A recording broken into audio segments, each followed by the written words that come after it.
Hi guys, welcome to revision time. आज मैं ला रही हूँ आप सभी के लिए एसएससी जीडी एग्जाम 2025 के 12 फरवरी को पूछे गए तीनों ही शिफ्ट के क्वेश्चंस के एनालिसिस वीडियो।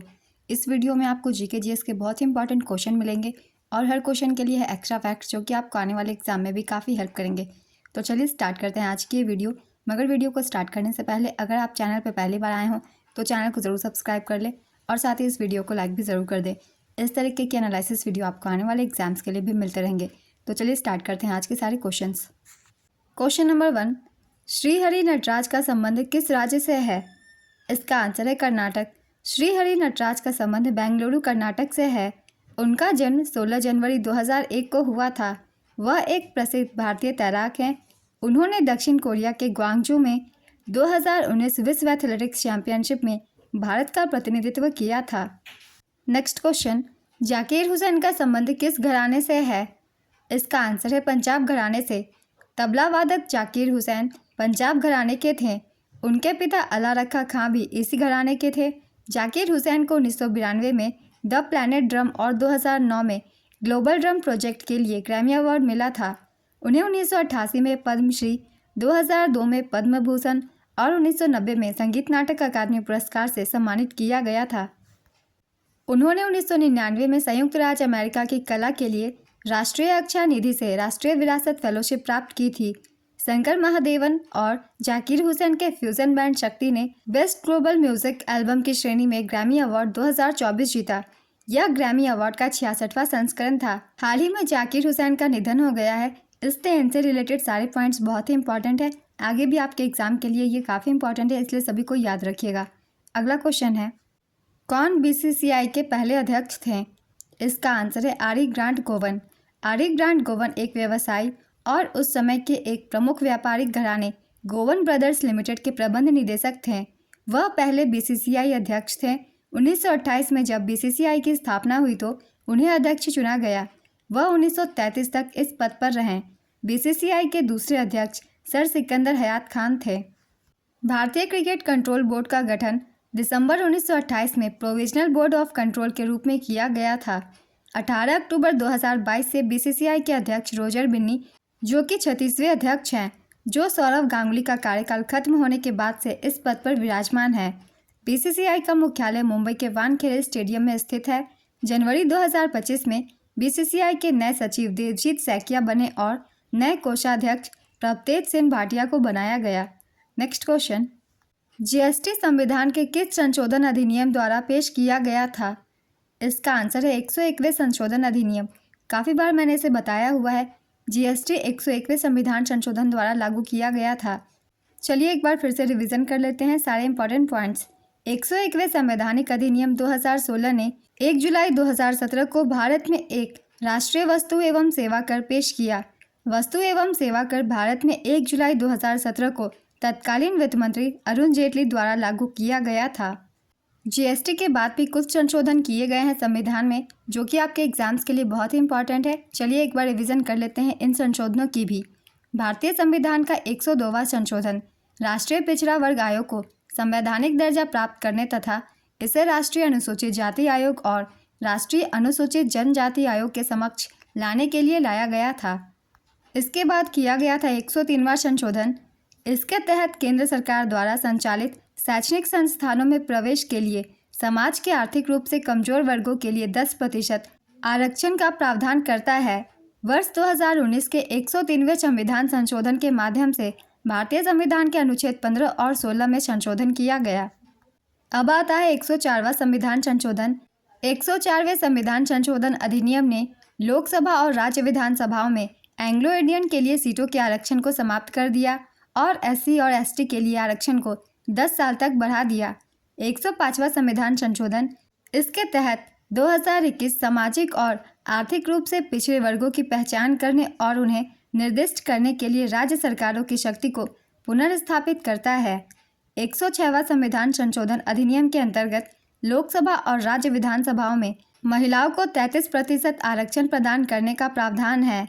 इसके प्रावधान के अनुसार यह उस तारीख से लागू होगा जो केंद्र सरकार आधिकारिक राजपत्र में अधिसूचना द्वारा निर्धारित करेगी। तो ये सारे संविधान संशोधन किए गए हैं जीएसटी के बाद। ये भी बहुत इंपॉर्टेंट है आप सभी के लिए। इनसे भी क्वेश्चन पूछ लिए जाते हैं, इसलिए इन सभी के पॉइंट्स को भी याद रखिएगा। चलिए अब दूसरे क्वेश्चन को देखते हैं। कौन से पंचवर्षीय योजना औद्योगिक विकास पर केंद्रित थी? इसका आंसर है द्वितीय पंचवर्षीय योजना। द्वितीय पंचवर्षीय योजना का काल 1956 से 61 तक था।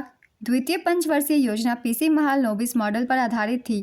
यह पंडित जवाहरलाल नेहरू के नेतृत्व में लॉन्च हुई थी और इसके उपाध्यक्ष वीटी कृष्णमाचारी थे। इस योजना का प्रमुख उद्देश्य बुनियादी और भारी उद्योगों के विकास पर विशेष जोर देने के साथ साथ तेजी से औद्योगिकीकरण था। इस योजना का आकार था 4,800 करोड़ रुपए का। इस योजना में जीडीपी का वार्षिक लक्ष्य 4.5% था, लेकिन इसकी कमी हुई और विकास दर 4.1% ही रही।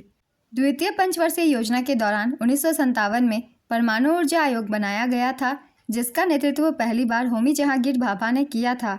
द्वितीय पंचवर्षीय योजना में राउरकेला उड़ीसा, भिलाई छत्तीसगढ़ व दुर्गापुर पश्चिम बंगाल में इस्पात संयंत्रों की भी स्थापना की गई थी। इंटीग्रल कोच फैक्ट्री तथा चितरंजन लोकोमोटिव्स की स्थापना भी द्वितीय पंचवर्षीय योजना के दौरान हुई थी। तो ये सारे पॉइंट्स मैंने पहले भी आप सभी को बताया हुआ है, तो उसके थ्रू आपने आंसर किया होगा। दूसरी पंचवर्षीय योजना औद्योगिक विकास पर आधारित थी और पहली कृषि पर। नेक्स्ट क्वेश्चन, 2023 में महात्मा गांधी जी की कौनसवीं जयंती मनाई गई थी? इसका आंसर है 154वीं। 2 अक्टूबर 2023 को महात्मा गांधी जी की 154वीं जयंती पूरे देश में मनाई गई थी। वर्ष 2024 में गांधी जी की 155वीं जयंती मनाई गई थी। गांधी जी का जन्म 2 अक्टूबर 1869 को वर्तमान गुजरात राज्य के पोरबंदर जिले में हुआ था। वहीं उनकी मृत्यु 30 जनवरी 1948 को दिल्ली के बिरला हाउस में हुई थी। नेक्स्ट क्वेश्चन, नवंबर 2024 में किस देश ने पीएम मोदी को अपना सर्वोच्च राष्ट्रीय सम्मान प्रदान किया है? इसका आंसर है डोमिनिका। डोमिनिका ने प्रधानमंत्री नरेंद्र मोदी को अपना सर्वोच्च राष्ट्रीय सम्मान देने की घोषणा की है। प्रधानमंत्री मोदी को डोमिनिका अवार्ड ऑफ ऑनर से सम्मानित किया गया। डोमिनिका ने प्रधानमंत्री नरेंद्र मोदी को कोरोना महामारी के दौरान कैरिबियाई राष्ट्र में उनके योगदान और भारत और डोमिनिका के बीच द्विपक्षीय साझेदारी को बढ़ाने के समर्पण के लिए अपना शीर्ष पुरस्कार प्रदान किया। नेक्स्ट क्वेश्चन, 7वीं पंचवर्षीय योजना की अवधि क्या थी? इसका आंसर है 1985 से 1990। इस समय प्रधानमंत्री राजीव गांधी थे। 7वीं पंचवर्षीय योजना के दौरान लक्ष्य वृद्धि दर 5% थी और वास्तविक वृद्धि दर 6.02% थी और प्रति व्यक्ति आय की वृद्धि दर 3.7% थी। इस योजना में भोजन, काम और उत्पादन का नारा भी दिया गया। चलिए कुछ इंपॉर्टेंट पॉइंट और भी जान लेते हैं 7वीं पंचवर्षीय योजना से संबंधित। 7वीं पंचवर्षीय योजना के मुख्य उद्देश्य सामाजिक न्याय के माध्यम से बढ़ती आर्थिक उत्पादकता, खाद्यान्न का उत्पादन और रोजगार पैदा करने के क्षेत्रों में विकास स्थापित करना था। 7वीं पंचवर्षीय योजना का प्रारूप रामकृष्ण हेगड़े ने तैयार किया था। 7वीं पंचवर्षीय योजना के दौरान 1989 में राजीव गांधी सरकार द्वारा जवाहर रोजगार योजना शुरू की गई थी। जवाहर रोजगार योजना राष्ट्रीय ग्रामीण रोजगार कार्यक्रम और ग्रामीण भूमिहीन रोजगार गारंटी कार्यक्रम का विलय कर लागू की गई थी। ये कुछ इंपॉर्टेंट पॉइंट्स थे 7वीं पंचवर्षीय योजना से संबंधित। इन सभी को आप सब याद रखिएगा, हो सकता है आगे भी एग्जाम में इन पॉइंट से क्वेश्चन पूछ लिए जाएं। अगला क्वेश्चन है, भारतीय संविधान का कौन सा अनुच्छेद उच्च न्यायालय को रिट जारी करने की शक्ति देता है? इसका आंसर है अनुच्छेद 226। ध्यान दीजिएगा, यहाँ उच्च न्यायालय पूछा गया है, सर्वोच्च न्यायालय नहीं। उच्च न्यायालय को अनुच्छेद 226 के तहत रिट जारी करने की शक्ति है। भारतीय संविधान का अनुच्छेद 226 उच्च न्यायालयों को रिट जारी करने की शक्ति देता है। यह शक्ति संविधान के भाग 3 के तहत दिए गए मौलिक अधिकारों के प्रवर्तन और संरक्षण के लिए दी गई है। अनुच्छेद 226 के तहत जारी की जाने वाली रिट है बंदी प्रत्यक्षीकरण, परमादेश, उत्प्रेषण, प्रतिषेध, अधिकार परीक्षा। भारत का सर्वोच्च न्यायालय अनुच्छेद 32 के तहत रिट जारी कर सकता है। संविधान के अनुच्छेद 32 के तहत प्रदान किए गए 5 प्रकार के न्यायिक आदेश हैं: बंदी प्रत्यक्षीकरण, अधिकार परीक्षा, परमादेश, उत्प्रेषण और नज़रबंदी। नेक्स्ट क्वेश्चन, भारत के किस पड़ोसी देश का सबसे कम शिशु मृत्यु दर है? नेपाल, बांग्लादेश, पाकिस्तान, अफगानिस्तान। इसका आंसर है नेपाल। इस क्वेश्चन का सही आंसर श्रीलंका होगा। अगर श्रीलंका ऑप्शन में ना हो तब आप नेपाल टिक कीजिएगा। आप मुझे कमेंट बॉक्स में बता सकते हैं श्रीलंका ऑप्शन में था या नहीं। नेक्स्ट क्वेश्चन, अर्थव्यवस्था में थोक व्यापार का क्या अर्थ है? इसका आंसर है बड़ी मात्रा में सामान खरीदना और उसे छोटी छोटी मात्रा में बेचना।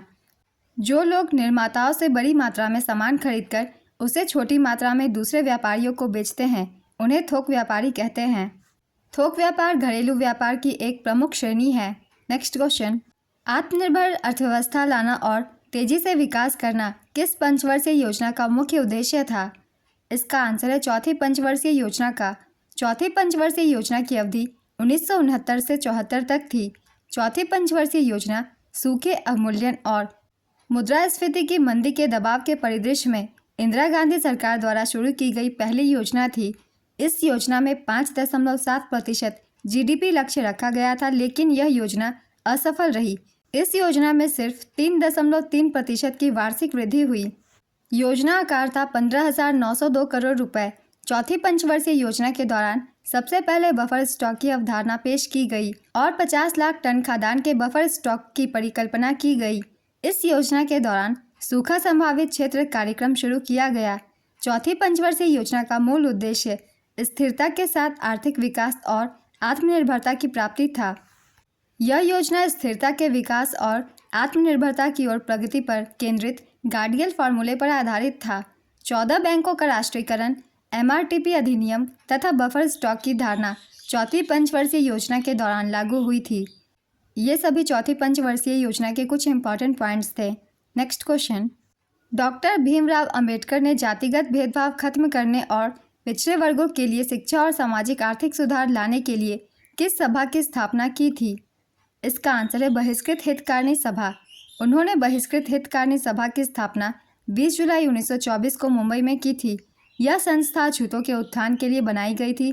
डॉक्टर भीमराव अंबेडकर ने मूक नायक 1920, समता 1929 और जनता 1930, बहिष्कृत भारत 1927 में जैसी पत्रिकाएं प्रकाशित की थी। उन्होंने जाति का उन्मूलन, बुद्ध या कार्ल मार्क्स, अछूत वे कौन है और अछूत कैसे बन गए, अछूत बनना, बुद्ध और उनका धम्म, हिंदू महिलाओं का उत्थान और पतन जैसी किताबें लिखी थीं। नेक्स्ट क्वेश्चन, लाडो लाली लोक कला किस जनजाति द्वारा किया जाता है? इसका आंसर है संथाली जनजाति।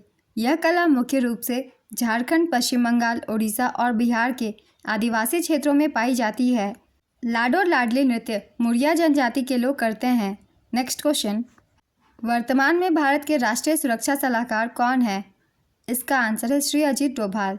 भारत का राष्ट्रीय सुरक्षा सलाहकार भारत के वरीयता क्रम में 7वें स्थान पर होता है और उसे कैबिनेट मंत्री का दर्जा प्राप्त होता है। नेक्स्ट क्वेश्चन, 2011 में संगीत नाटक अकादमी पुरस्कार कितने को मिला था? इसका आंसर है 11। नेक्स्ट क्वेश्चन, कृषि जनगणना 2018-19 के अनुसार प्रति किसान आय कितना है? इसका आंसर है 10,218। 2012-13 के अनुसार औसत मासिक आय 6,426 रुपये थी। नाबार्ड की रिपोर्ट के मुताबिक साल 2021-22 में किसान परिवारों की औसत मासिक कमाई 13,661 रुपये थी। नेक्स्ट क्वेश्चन, 2000 की जनगणना के अनुसार कितने वर्ष के लोगों को साक्षर माना गया है? इसका आंसर है 7 वर्ष या 7 वर्ष से ऊपर के लोगों को। 2011 की जनगणना के अनुसार साक्षर व्यक्ति वह है जो 7 वर्ष का है और किसी भी भाषा को समझ के साथ पढ़ और लिख सकता है। नेक्स्ट क्वेश्चन, नास्तिक और रास्ते का विलोम शब्द क्या होगा? इसका आंसर है आस्तिक और बेराह। नेक्स्ट क्वेश्चन, इनमें से कौन सा शब्द पुल्लिंग होगा? इसका आंसर है दानव। अशोक के अधिकांश शिलालेख किस भाषा में लिखे गए थे? इसका आंसर है प्राकृत। अशोक के अधिकांश शिलालेख प्राकृत भाषा में थे और ब्राह्मी लिपि में लिखे गए थे। अगला प्रश्न है, राज्य विधान परिषद में राज्यपाल द्वारा कितने सदस्यों को मनोनीत किया जाता है? इसका आंसर है 1/6 हिस्सा। किसी राज्य की विधान परिषद में सदस्यों की कुल संख्या का 1/6 हिस्सा राज्यपाल द्वारा मनोनीत किया जाता है। साहित्य, विज्ञान, कला, सहकारी आंदोलन और सामाजिक सेवाओं जैसे क्षेत्रों में ज्ञान या व्यवहारिक अनुभव रखने वाले लोगों में से राज्यपाल मनोनीत करता है। ये लोग विभिन्न हित समूहों से जुड़े होते हैं और अपने अपने क्षेत्रों के विशेषज्ञ होते हैं। विधान परिषद में सदस्यों की कुल संख्या उस राज्य के विधानसभा में सदस्यों की कुल संख्या के 1/3 से ज़्यादा नहीं होती। किसी राज्य की विधान परिषद में सदस्यों की कुल संख्या कम से कम 40 होती है। नेक्स्ट क्वेश्चन, खशाबा दादा साहेब जाधव किस खेल से जुड़े हुए थे? इसका आंसर है कुश्ती से। केडी जाधव, आप लोगों ने नाम सुना होगा। खसाबा दादा साहेब जाधव इनका पूरा नाम था। ये कुश्ती से जुड़े हुए थे। वे भारत के पहले व्यक्तिगत ओलंपिक पदक विजेता थे। उन्होंने 1952 के हेलसिंकी ओलंपिक में कांस्य पदक जीता था। पुरुष फ्री स्टाइल 57 किलोग्राम में इन्होंने जीता था। वे महाराष्ट्र के गोलेश्वर गांव के रहने वाले थे। लंदन 1948 में अपने ओलंपिक डेब्यू में छठे स्थान पर रहे थे। 14 अगस्त 1984 को एक सड़क दुर्घटना में गंभीर रूप से घायल होकर उनका निधन हो गया। 2001 में मरणोपरांत उन्हें अर्जुन पुरस्कार से सम्मानित किया गया था। नेक्स्ट क्वेश्चन, मगध के शासक बिंबिसार का उत्तराधिकारी कौन था? इसका आंसर है अजातशत्रु। हर्यक वंश के राजा बिंबिसार के बाद उनके बेटे अजातशत्रु ने मगध पर राज किया। अजातशत्रु ने अपने पिता की हत्या कर सत्ता हासिल की थी। बिंबिसार मगध का शासक था। बिंबिसार हर्यक वंश का संस्थापक था। बिंबिसार ने 544 ईसा पूर्व से 492 ईसा पूर्व तक 52 वर्षों तक शासन किया। उन्हें उनके बेटे अजातशत्रु ने कैद कर लिया और उनकी हत्या कर दी। राजा बिंबिसार को श्रेनिका या सैनिया के नाम से भी जाना जाता था। वे राजा भक्तिया के पुत्र थे जो हर्यक वंश के पहले राजा थे। अजातशत्रु को कुनिक के नाम से भी जाना जाता था। अजातशत्रु ने ही पाटलिपुत्र शहर की स्थापना की थी। इस पॉइंट से बहुत सारे क्वेश्चन पूछे जाते हैं, इसलिए इसे भी याद रखिएगा। अगला प्रश्न है, गुड फ्राइडे किस धर्म का प्रमुख त्यौहार है? इसका आंसर है ईसाई धर्म का। गुड फ्राइडे ईसाई धर्म का एक प्रमुख त्यौहार है। इस दिन को शोक दिवस के रूप में मनाया जाता है। यह दिन ईसा मसीह को क्रॉस पर चढ़ाए जाने की याद में मनाया जाता है। गुड फ्राइडे को Holi Friday, black Friday, great Friday के नाम से भी जाना जाता है। इस दिन ईसाई धर्म के लोग चर्च में काले कपड़े पहनकर प्रार्थना करते हैं। इस दिन प्रभु यीशु की पदयात्रा भी निकाली जाती है। इस दिन ईसाई धर्म के लोग अपने पापों के लिए क्षमा मांगते हैं। ईसाई धर्म के लोग इस त्यौहार के लिए 40 दिन पहले ही उपवास और व्रत का पालन करना शुरू कर देते हैं। नेक्स्ट क्वेश्चन, निम्न में से भारत के किस पड़ोसी देश का जनसंख्या घनत्व सबसे कम है? भूटान, नेपाल, पाकिस्तान, बांग्लादेश। इसका आंसर है भूटान। साल 2024 में भूटान का जनसंख्या घनत्व 21 व्यक्ति प्रति वर्ग किलोमीटर था। साल 2022 में भी भूटान का जनसंख्या घनत्व करीब 20.47 व्यक्ति प्रति वर्ग किलोमीटर था। भारत के पड़ोसी देशों में बांग्लादेश का जनसंख्या घनत्व सबसे ज़्यादा है। मंगोलिया दुनिया का सबसे कम जनसंख्या घनत्व वाला देश है। नेक्स्ट क्वेश्चन, वर्ष 2024 के संदर्भ में सुखबीर सिंह संधू क्या है? इसका आंसर है चुनाव आयुक्त। मार्च 2024 में सुखबीर सिंह संधू और ज्ञानेश कुमार को नए चुनाव आयुक्त के रूप में नामित किया गया है। नेक्स्ट क्वेश्चन, मुस्लिम लीग की स्थापना किस घटना के बाद हुई? इसका आंसर है बंगाल विभाजन के बाद। मुस्लिम लीग की स्थापना 1906 ईस्वी में आगा खां, ढाका के नवाब सलीमुल्लाह और नवाब मोहसिन उल मुल्क के नेतृत्व में की गई थी। आगा खां मुस्लिम लीग के पहले अध्यक्ष थे। मोहम्मद अली जिन्ना 1913 में मुस्लिम लीग में शामिल हुए। 1930 में इकबाल ने फ्रंटियर प्रांत बलूचिस्तान, सिंध और कश्मीर के संघ का सुझाव दिया, महासंघ के भीतर एक मुस्लिम राज्य के रूप में। चौधरी रहमत अली ने 1935 ईस्वी में पाकिस्तान, जो कि बाद में पाकिस्तान बना, शब्द का आविष्कार किया। बंगाल विभाजन की घोषणा 16 जुलाई 1905 को की गई थी और यह 16 अक्टूबर 1905 से प्रभावी हुई। 1911 में दिल्ली दरबार में लॉर्ड हार्डिंग द्वितीय द्वारा बंगाल विभाजन को समाप्त कर दिया गया था। साल 1905 में बंगाल के विभाजन के खिलाफ रविंद्रनाथ टैगोर ने रक्षाबंधन को एकता और प्रतिरोध का प्रतीक बनाया था। नेक्स्ट क्वेश्चन, बांग्लादेश का राष्ट्रीय फल क्या है? इसका आंसर है कटहल। चलिए कुछ महत्वपूर्ण देशों के नाम हम जान लेते हैं, इनके राष्ट्रीय फल क्या है। भारत के जो पड़ोसी देश है आप उन पर ज़्यादा फोकस कीजिएगा, उन्हें याद रखिएगा। भारत का राष्ट्रीय फल आम है। पाकिस्तान का भी राष्ट्रीय फल आम ही है। श्रीलंका का राष्ट्रीय फल कटहल है। थाईलैंड का है डुरियन। मलेशिया का भी डुरियन। इंडोनेशिया का भी डुरियन। फिलीपींस का है आम। जापान का तेंदू। टर्की की अंजीर। इटली की भी अंजीर। स्पेन की अनार। फ्रांस की सेब। ब्राज़ील की अनानास। मैक्सिको की एवोकाडो। अमेरिका की ब्लूबेरी। चीन की है कीवी फल। मिस्र की अंजीर। दक्षिण कोरिया की तेंदू। कनाडा की ब्लूबेरी। ऑस्ट्रेलिया की सेब। यूनान की जैतून। ईरान की अनार। नेक्स्ट क्वेश्चन, अनुच्छेद 48A किससे संबंधित है? इसका आंसर है पर्यावरण का संरक्षण और सुधार तथा वनों और वन्यजीव की सुरक्षा से। पद्म भूषण 2020 की प्राप्तकर्ता मनोज दास ने किस क्षेत्र में पुरस्कार प्राप्त किया है? इसका आंसर है साहित्य और शिक्षा। उस्ताद राशिद खान किस घराने से संबंधित थे? इसका आंसर है रामपुर सहसवान घराने से। उस्ताद राशिद खान रामपुर सहसवान घराने से ताल्लुक़ रखते थे। वे हिंदुस्तानी शास्त्रीय संगीत के गायक थे। उन्हें 2006 में पद्मश्री और संगीत नाटक अकादमी पुरस्कार से सम्मानित किया गया था। साल 2022 में उन्हें पद्म भूषण से सम्मानित किया गया। उन्होंने global Indian music academy awards और महासंगीत सम्मान अवार्ड भी जीता था। उनका निधन 9 जनवरी 2024 को कोलकाता में हो गया था।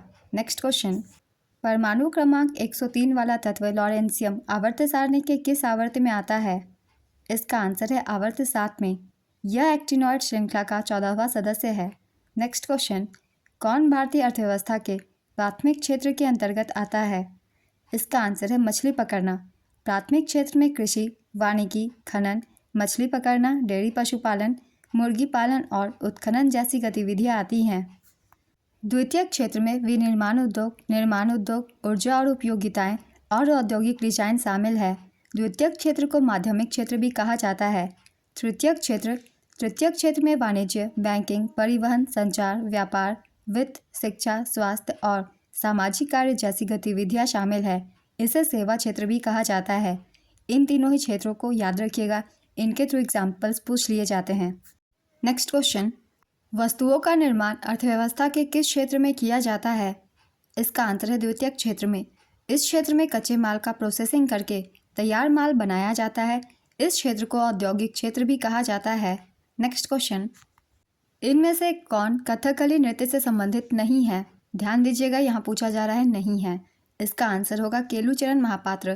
केलुचरण महापात्र ओडिसी नृत्य से संबंधित है। कथकली से संबंधित व्यक्तियों के नाम हैं पंकज चरण दास, सुनंदा नायर, गोपीनाथ, टी चंदू पनिकर, टी रामननी नायर, चेंगुनूर रमन पिल्ले, कलामंडलम गोपी। नेक्स्ट क्वेश्चन, FIH हॉकी पुरुष विश्व कप 2023 का शुभंकर क्या था? इसका आंसर है ओली।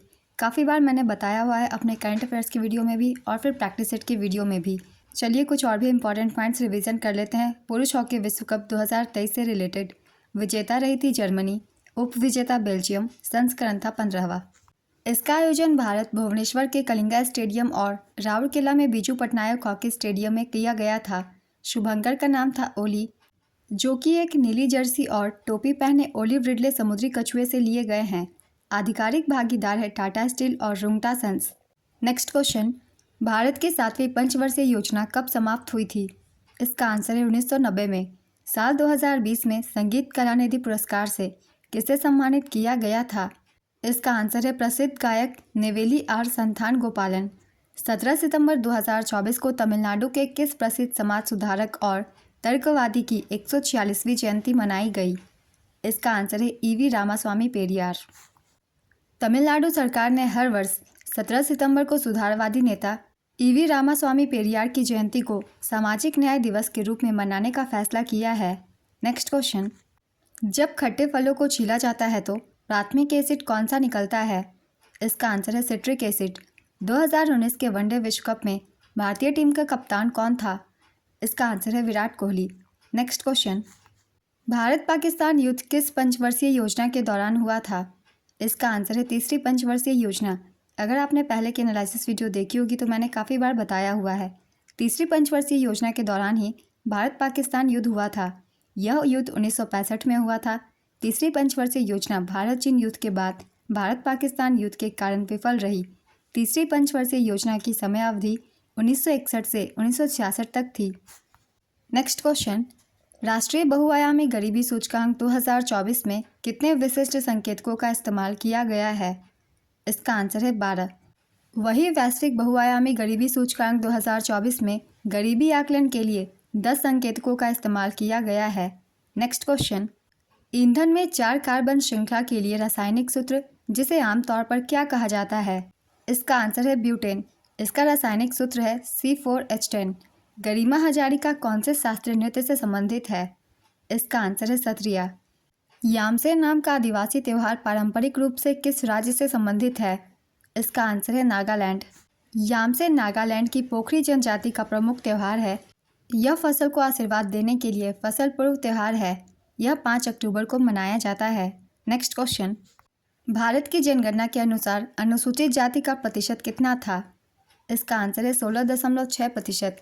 2011 की जनगणना के अनुसार भारत की अनुसूचित जाति की कुल संख्या 20.14 करोड़ है। 2011 की जनगणना के अनुसार सबसे ज़्यादा अनुसूचित जाति जनसंख्या वाला राज्य उत्तर प्रदेश है। सर्वाधिक ऐसी जनसंख्या वाला केंद्र शासित प्रदेश दिल्ली है। नागालैंड और अरुणाचल प्रदेश में कोई भी अनुसूचित जाति निवास नहीं करती।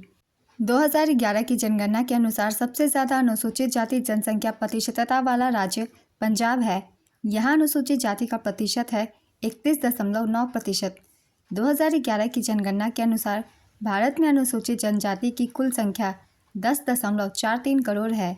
नेक्स्ट क्वेश्चन, अर्नब चक्रवर्ती कौन सा वाद्य यंत्र बजाते हैं? इसका आंसर है सरोद। तंजावुर चौकड़ी किस नृत्य से संबंधित थे? इसका आंसर है भरतनाट्यम। एक राष्ट्र एक चुनाव विधेयक किसकी अध्यक्षता वाली समिति की रिपोर्ट है? इसका आंसर है पूर्व राष्ट्रपति रामनाथ कोविंद। पिछले साल ये काफ़ी खबरों में रही थी, काफ़ी बार मैंने करंट अफेयर्स में बताया हुआ है। नेक्स्ट क्वेश्चन, शुतुरमुर्ग की खोज किस पाषाण काल में हुई थी? इसका आंसर है पूरा पाषाण काल में। इकोसिस्टम की परिभाषा क्या है? इसका आंसर है किसी विशेष क्षेत्र में रहने वाले जीवों और उनके भौतिक पर्यावरण समुदाय को इकोसिस्टम या पारिस्थितिकी तंत्र कहते हैं। नेक्स्ट क्वेश्चन, अर्थव्यवस्था में जीएनपी कैसे निकाला जाता है? तो इसका फॉर्मूला है GNP equal to GDP plus NR minus NP. यहाँ इस फॉर्मूला में जीडीपी का मतलब है सकल घरेलू उत्पाद, एनआर का मतलब है विदेशों से शुद्ध आय की प्राप्तियाँ, एनपी का मतलब है विदेशी संपत्तियों का शुद्ध बहिर्वाह।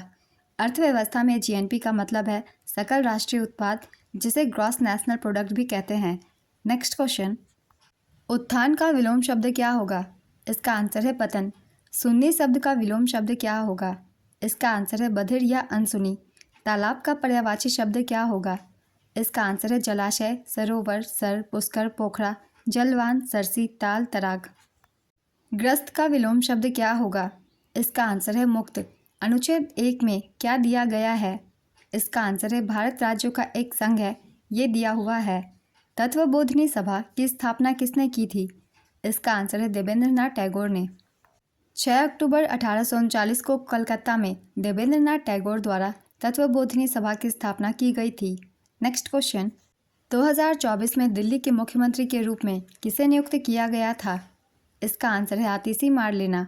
अरविंद केजरीवाल के इस्तीफे के बाद 21 सितंबर 2024 की दिल्ली की 8वीं मुख्यमंत्री के रूप में आतिशी मार्लेना को नियुक्त किया गया था। नेक्स्ट क्वेश्चन, राज्यपाल को कौन सी शक्ति प्राप्त नहीं है? इसका आंसर है राज्यपाल को मृत्युदंड माफ़ करने की शक्ति नहीं है और राज्यपाल के पास राजनयिक और सैन्य शक्तियाँ भी नहीं होती। तो इनमें से जो भी एक ऑप्शन में हो आप उसे टिक कर सकते हैं। नेक्स्ट क्वेश्चन, फीफा अंडर 17 महिला विश्व कप 2022 में भारत कौन से पायदान पर रहा था? इसका आंसर है चौथे पायदान पर।